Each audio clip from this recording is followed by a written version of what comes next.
Vous fumez la pipe? Il y a un moyen de réaliser les choses que vous désirez tout en fumant votre pipe. C'est un peu comme les Indiens d'Amérique avec leur prière au Grand Esprit par le biais de la pipe. Je vais vous l'expliquer, c'est très simple.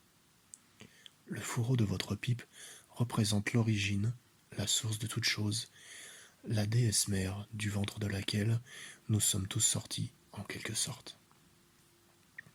Donc, vous allez tirer de la déesse, mais aussi du Dieu, toutes les choses que vous désirez amener à réalisation pour vous et pour le monde. C'est donc en aspirant la fumée de la pipe que vous faites venir à vous les choses que vous désirez de la déesse et du Dieu.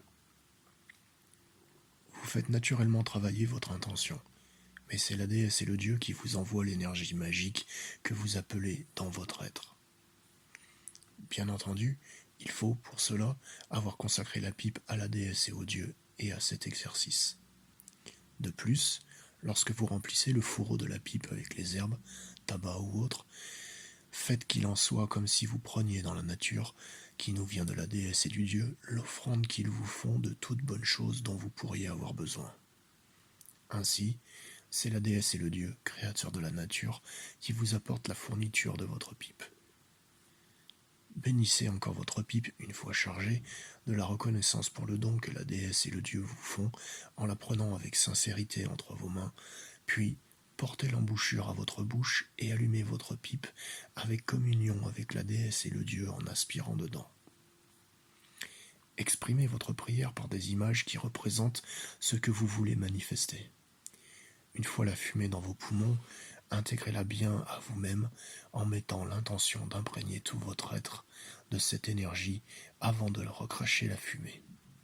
Ou bien, autre option, exercez un contrôle sur cette énergie en vous avant de recracher dans l'univers cette énergie en recrachant la fumée. Mettez-y l'intention que la fumée, comme la fumée envahit l'espace, la chose s'établit complètement dans le monde réel tout entier. Par la déesse et le Dieu, les effets sont prodigieux. Cette magie, comme toute magie, fonctionne par intention. Mais comme vous l'aurez compris, c'est avant tout un travail avec l'énergie, car le travail avec l'énergie fonctionne comme ça. Comme le disent les Chinois, c'est l'intention qui dirige l'énergie. Pour plus de précision, voir ma vidéo qui s'intitule « Le travail avec l'énergie, de l'exercice du pouvoir dans la sorcellerie », disponible sur YouTube. Ainsi, vous pourrez joindre l'utile à l'agréable en fumant votre pipe. Faites un petit peu de magie. C'est faire un petit peu de magie. Mais gardez à l'esprit que, comme toute connaissance, cette connaissance est pouvoir, et que donc, à grand pouvoir, grande responsabilité. On doit utiliser cette technique avec sagesse, uniquement dans le but de faire le bien, soit pour des choses bénéfiques strictement pour vous-même, mais sans avoir d'impact sur les autres, ou alors seulement si c'est pour le bien commun. Soyez responsable. Que la déesse et le Dieu soient avec vous.